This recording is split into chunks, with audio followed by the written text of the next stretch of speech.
जब भी शरीर में कोई दर्द या बीमारी हो तो शरीर की आवाज़ को समझें। प्रकृति क्या चाह रही है उसको समझना चाहिए। हमें जुकाम, दस्त, बुखार, फोड़े फुंसी, प्राकृतिक चिकित्सा के भाषा में इनको तीव्र रोग, एक्यूट डिजीज कहा जाता है, जो शरीर की सफाई करने के लिए आते हैं। आयुर्वेद और प्राकृतिक चिकित्सा का दृष्टिकोण यह है कि कोई भी बीमारी होती है तो शरीर अपनी सफाई करना चाहता है। जब शरीर अपनी सफाई करने की चेष्टा करता है, शरीर द्वारा जो विष हैं उनको बाहर निकालने की चेष्टा करता है, या प्रकृति शरीर की सफाई करती है, इसको बीमारी कहा जाता है। तो बीमारी क्या है? विषों का बाहर निकलना। दस्त हो गए, लूज मोशन हो गए, क्या है? विकार। जो मल अंदर था, संचित था, उसने वो कुपित हुई आंत, उसने उसको बाहर निकालना शुरू कर दिया। बुखार क्या है? प्रकृति की रक्षा मूलक व्यवस्था है। फोड़े फुंसी क्या है? विष अंदर था, वो बाहर निकल रहा है। फोड़ा या फुंसी पकेगी और पक करके बाहर निकाल देगा, त्वचा निर्बल हो जाएगी। इसी प्रकार से जुकाम क्या है? शरीर द्वारा सफाई का प्रयास है। जब कोई ऐसी समस्या होती है, एक्यूट डिजीज होता है या जुकाम ही हुआ मान लीजिए, तो उसमें दर्द भी होगा, सिर दर्द होगा। अब जब सिर दर्द हो रहा है तो आदमी परेशान होने लगता है कि तो दर्द हो रहा है, वो दवाओं द्वारा उसको रोकने की चेष्टा करता है।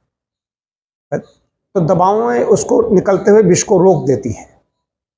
हमारा ये कहना है कि दवाओं को दूरी बनाए, दवाओं से दूरी बनाए, तुरंत दवाओं का सहारा न लें। कोई विशेष परेशानी है तब तो चिकित्सक से जरूर संपर्क करें। बीमारी में क्या होता है? शरीर की सफाई हो गई। जो शरीर में प्रकृति ने, परमात्मा ने शरीर में मल निकालने के 4 रास्ते बनाए हैं, मलाशय, मूत्राशय, त्वचा और फेफड़े, इनके द्वारा गंदगी बाहर निकल गई। अब उसमें करना क्या है, ये विशेष बात है। अब यहाँ पर चिकित्सक की आवश्यकता होती है कि जब शरीर सफाई कर रहा है, बुखार हो गया है, जुकाम हो गया है, थोड़े फुंसी हो गए हैं, दस्त हो गए हैं, या कोई समस्या ऐसी, दर्द कहीं पैदा हो गया है, वहाँ पर चिकित्सक बताएगा कि इसमें कौन सा पथ्य लिया जाए। सबसे पहली चीज़ है कि कोई भी ऐसी समस्या होती है तो उसमें भूख नहीं लगती। व्याधि नाशाय लंघनम। अगर व्याधि कोई उत्पन्न हुई है तो लंघनम परमम औषधम। उपवास कीजिए। उपवास में क्या करना है? पानी के अलावा कुछ नहीं लेना है। नींबू पानी का सेवन कर सकते हो, कुछ नहीं लेना है।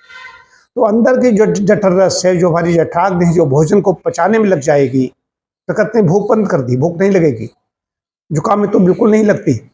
जो भोजन को पचाएगी वो क्या करेगी? वो दोषों को नष्ट करने लगेगी। ये है विशेष बात। तो जब भूख लगे तो वैसा ही पथ ले। अब ये भी नहीं बहुत लंबे समय तक कोई व्यक्ति कमजोर होता रहे, भूख लग रही है तो जुकाम हुआ है, तो कौन सा पथ्य चाहिए? कफ श्लेष्माविहीन डाइट, ऐसा आहार जो कफ को न बनाए। ये दस्त हो गए तो क्या लेना चाहिए? बहुत ही सुपथ होना चाहिए, वो दिया जाएगा। कोई खिचड़ी दी गई, मूंग की खिचड़ी दी गई, या पानी दिया गया, मूंग की दाल दी गई, इस तरह का कुछ बहुत हल्का, जो आंत पर जोर न डाले, जो आंत पहले से कुपित है। इसी प्रकार फोड़े फुंसी हुए हैं, या एक्यूट डिजीज की बात हो रही है, या कोई किसी को दर्द हो चुका है कहीं पर शरीर में। दर्द प्रकृति की भाषा है।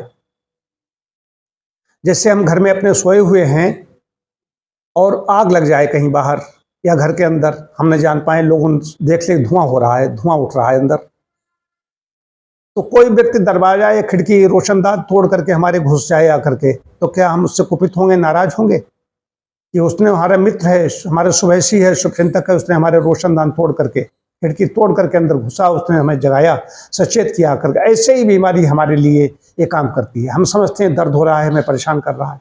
नहीं, शरीर जब सफाई होती है किसी चीज़ की, शरीर की सफाई प्रकट करेगी तो थोड़ी परेशानी होगी, और 2-4 दिन की बात होती है, परेशानी करके फिर जैसे अंधड़ आता है, धूल उड़ती है तो कष्ट होता है, लेकिन सफाई करके स्वच्छ हवा हमें मिल जाती है तो गंदी हवा बाहर निकाल ले जाती है। यही शरीर का हाल है।